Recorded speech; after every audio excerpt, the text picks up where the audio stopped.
إن الحمد لله نحمده ونستعينه ونستغفره ونعوذ بالله من شرور أنفسنا ومن سيئات أعمالنا من يهده الله فلا مضل له ومن يضلل فلا هادي له وأشهد أن لا إله إلا الله وحده لا شريك له وأشهد أن محمدا عبده ورسوله صلى الله عليه وعلى آله وأصحابه والتابعين وتابع التابعين ومن تبعهم بإحسان إلى يوم الدين. يا أيها الذين آمنوا اتقوا الله حق تقاته ولا تموتن إلا وأنتم مسلمون. يا أيها الناس اتقوا ربكم الذي خلقكم من نفس واحدة وخلق منها زوجها وبث منهما رجالا كثيرا ونساء واتقوا الله الذي تساءلون به والأرحام إن الله كان عليكم رقيبا. يا أيها الذين آمنوا اتقوا الله وقولوا قولا سديدا يصلح لكم أعمالكم ويغفر لكم ذنوبكم ومن يطع الله ورسوله فقد فاز فوزا عظيما. أما بعد فإن خير الحديث كتاب الله وخير الهدي هدي محمد صلى الله عليه وعلى آله وسلم وشر الأمور محدثاتها فإن كل محدثة بدعة وكل بدعة ضلالة وكل ضلالة في النار. Ikhwani fi din, a'azzakumullah, kaum muslimin dan jemaah yang berbahagia. Alhamdulillah, kita bersyukur kepada Allah Subhanahu wa taala yang memberikan hidayah kepada kita menjadi muslimin, mukminin yang beriman kepada Allah dan Rasul-Nya. Dan kita dalam syukur pada Allah Subhanahu wa taala adalah dengan menjaga kenikmatan yang Allah berikan agar kita istiqamah di atas tauhid dan sunnah dan terus berada di atas iman wal Islam. Maka alhamdulillah kita harus memperhatikan perkara yang akan merusak, yang akan mencabut kenikmatan tersebut, yang akan menyeret kita keluar dari kenikmatan yang telah Allah berikan, yaitu al-hawa, hawa nafsu, yang Allah Subhanahu wa taala telah menyatakan, wa amma man khafa maqama rabbih wa nahaa an-nafsa 'anil hawa fa innal jannata hiyal ma'wa. Kata Allah, adapun orang yang takut kepada kedudukan Rabb-Nya dan menjaga diri dari hawa nafsunya, maka Allah Subhanahu wa taala telah mempersiapkan jannah untuknya.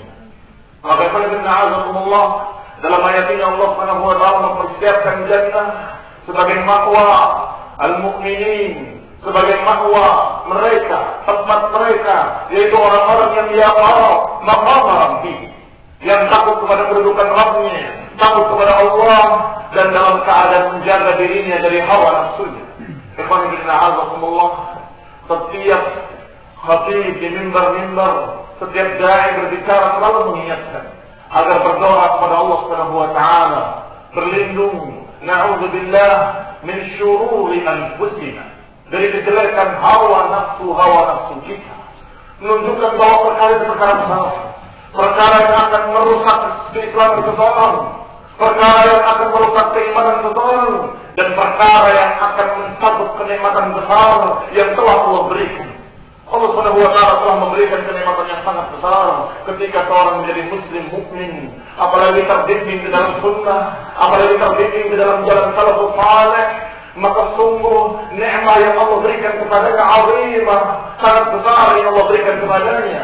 Maka dia harus menjaganya ekstra hati-hati, jangan sampai Allah Subhanahu wa taala mencabutnya kembali dan menyeretnya ke dalam kesesatan, dalam kekufuran, dalam penyimpangan. Yang namanya hawa telah menjerumuskan kaum musyrikin ke dalam kesyirikannya, dan Allah Subhanahu wa taala membicarakan tentang mereka, orang-orang musyrikin, in yattabi'una illa dhann wa ma tahwal anfus. Kata Allah, mereka tidak lain kecuali mengikuti dhann, prasangka, dan juga wa ma tahwal anfus, dan apa yang dimaui hawa nafsu mereka sendiri. Artinya mereka menjadi kufur, syirik, menjadi musyrikin karena hawa nafsu. Dan juga Rasulullah sallallahu alaihi wasallam menggambarkan perpecahan umat dan juga dikatakan penyebabnya hawa nafsu sebagaimana lafaz yang diriwayatkan oleh Ibnu Asim dalam kitabnya Sunnah, bahwasanya Rasulullah sallallahu alaihi wasallam menyatakan bahwa iftaraqatul Yahudi berpecah menjadi 71 golongan fil ahwa, dan juga Nasrani berpecah menjadi 72 golongan fil ahwa, dan juga umat ini akan berpecah menjadi 73 golongan fil ahwa. Semuanya karena hawa nafsu, semuanya karena hawa. Maka ketika kita melangkah sesuatu, berbicara sesuatu, atau ketika kita bersikap dengan satu sikap, hendaklah kita bersanad dengan dalil, dengan hujjah, dengan qala Allah wa qala Rasul. Kenapa kamu hadir atau tidak hadir? Karena Allah, karena Rasul. Kenapa kamu berangkat atau tidak berangkat? Karena ayat, karena hadis. Kenapa kamu bersikap seperti ini pada bulan? Kenapa kepada bulan? Karena ayat, karena hadis. Dan jangan berbuat sesuatu apapun kecuali karena Allah dan Rasulnya, karena ayat dan karena hadis, karena hujjah. Jangan karena hawa nafsu, karena kemarahan, karena kejengkelan, atau karena berbagai macam perkara-perkara yang merupakan kepuasan hawa. Hawa nafsu adalah seluruh apa yang menyelisihi Allah wa Rasul.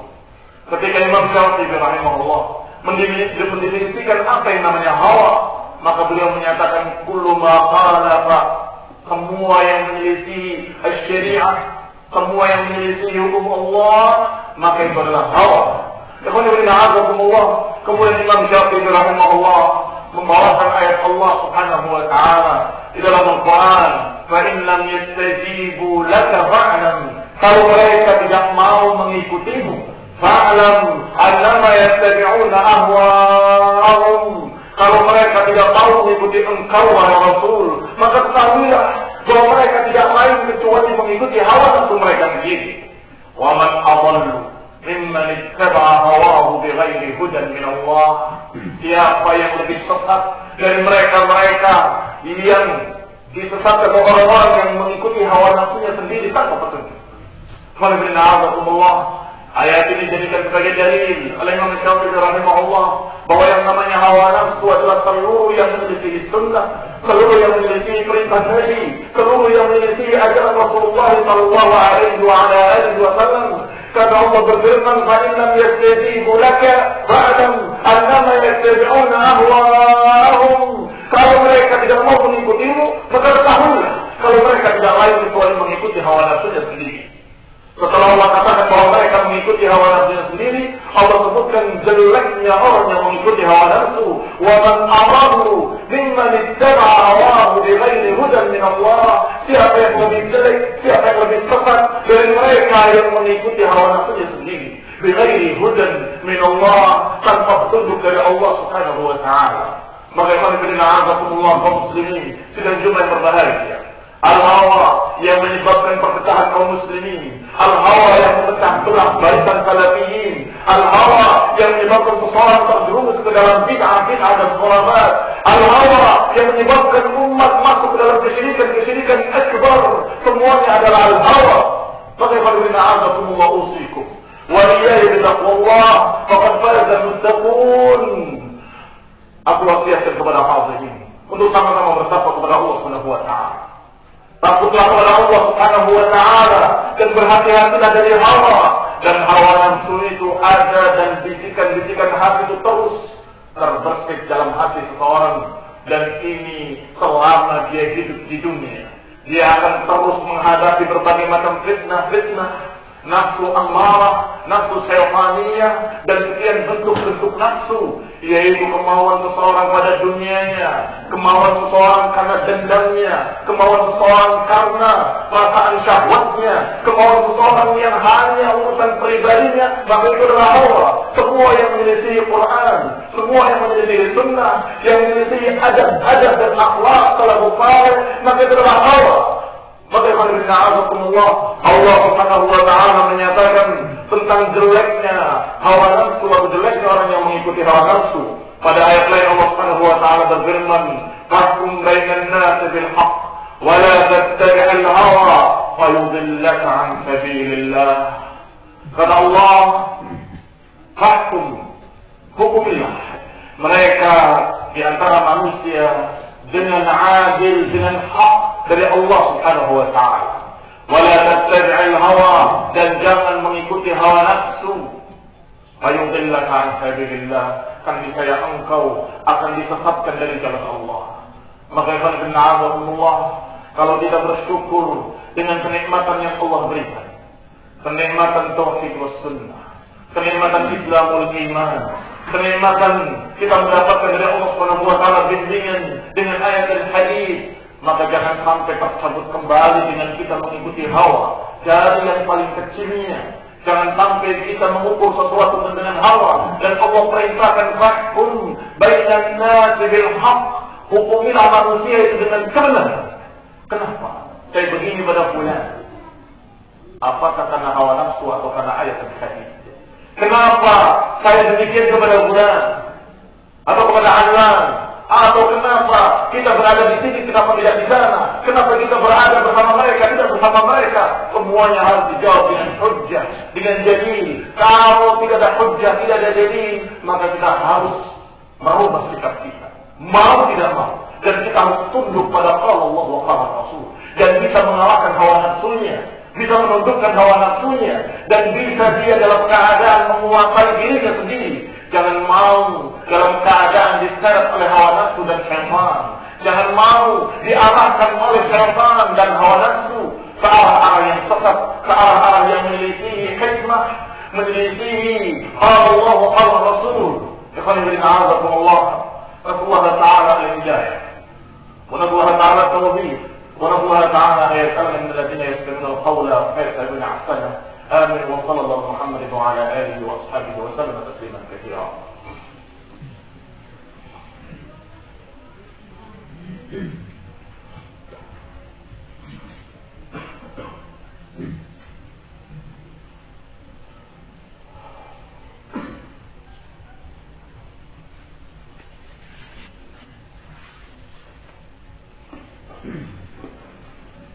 الحمد لله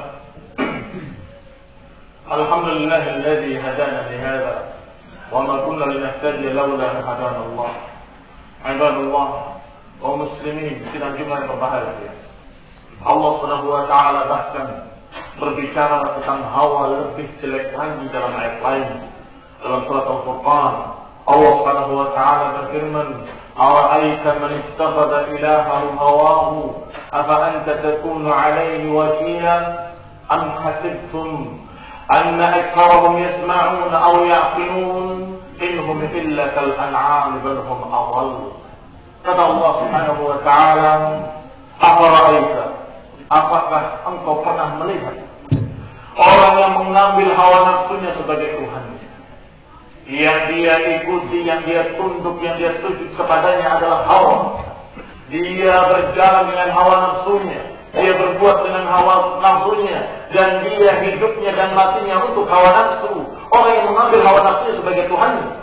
Apa anta takunu 'alaihi wakilan? Apakah engkau bisa menjadi wakil untuknya?" Kemudian Allah Subhanahu wa taala menyatakan, "Am hasibtum anna aktharahum yasma'un aw ya'qilun?" Apakah kalian mengira bahwa mereka itu mendengar dan mau memahami? Apakah mereka mendengar dan berpikir? Kata Allah Subhanahu wa taala, "Innahum illa kal an'am." Mereka tidak lain kecuali seperti binatang ternak. Bal hum adall, bahkan lebih sesat lagi. Allah Subhanahu wa taala menyatakan bal hum adall sabila, bahkan mereka lebih sesat jalannya. Allah Subhanahu wa taala menggambarkan orang yang menjadikan hawa nafsunya sebagai Tuhannya dengan gambaran yang mengerikan, bahwa mereka dalam keadaan tidak melihat dan tidak mau berpikir. Mereka adalah seperti an'am. Mereka adalah seperti apa yang Allah gambarkan di ayat lain, summun bukmun umyun fahum la ya'qilun, buta, tuli, bisu, dan mereka tidak mau berpikir. Kamu ajak bicara mereka dengan ayat, mereka tidak mendengar. Kamu ajak mereka dengan hadis, kamu ajak bicara mereka dengan hujjah, mereka tidak mau berpikir, tidak mau memahami. Kamu ajak bicara, kamu ajak bicara, jangan dikira mereka mendengar.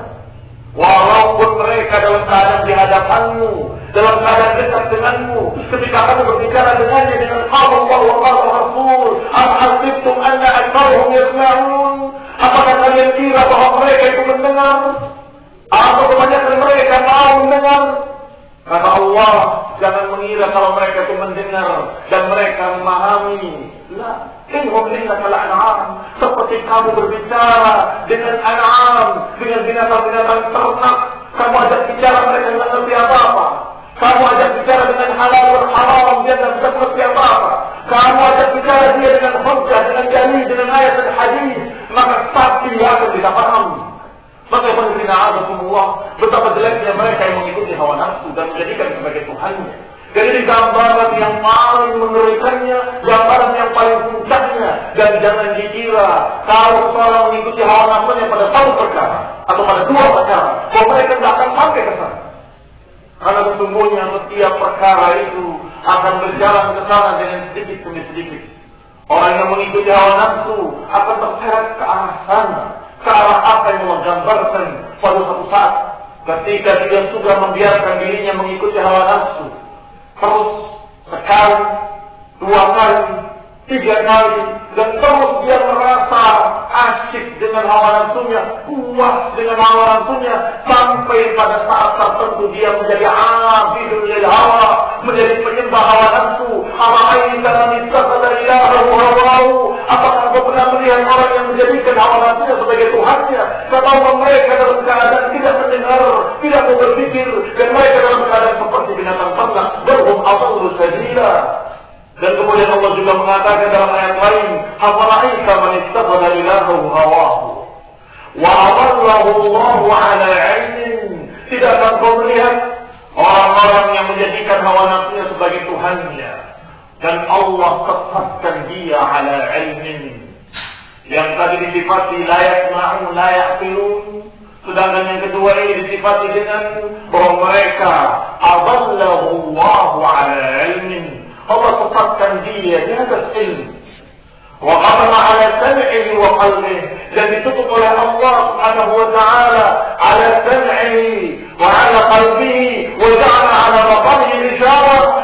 Allah tutup hatinya, Allah tutup telinganya, dan Allah berikan tutupan pada matanya. Maka mereka summun bukmun umyun fahum la yarji'un. Mereka menjadi buta, tuli, bisu, dan hatinya mati. Hatinya kaku, beku, dan dia tidak bisa berpikir dengan pemikiran yang sehat, tidak bisa memahami dengan hatinya. Ayat qaulun.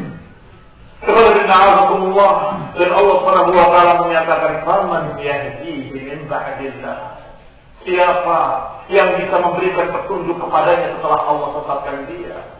Siapa yang bisa membimbingnya ke arah hidayah kalau Allah sudah sesatkan dia? Allahu 'ala 'ilmin. Kenapa Allah biqada'ihi wa qadarihi menjadikan dia sesat walaupun dia mengerti ilmu? Karena dia menjadikan hawa nafsu sebagai Tuhannya. Dia manutnya hanya pada hawa nafsu, tunduknya pada kemauannya sendiri. Pokoknya saya mau begini, pokoknya saya benci, pokoknya saya tidak suka, pokoknya. Itu bukan dalil, itu bukan hujjah. Dan itu bukti kalau engkau mengikuti hawa nafsu, mengikuti selera pribadi sendiri, kepuasan hawa nafsunya sendiri. Ittaqillah ayyuhal muslim. Ittaqillah, bertakwalah kepada Allah Subhanahu wa ta'ala. Jangan sampai Allah Subhanahu wa ta'ala mengembalikan kita kepada ketubuhan. Jangan sampai Allah mengembalikan kita kepada kesesatan.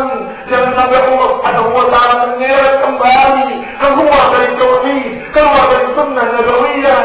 Na'udzubillah, Allah timpakan dia dengan kerendahan dan kehinaan.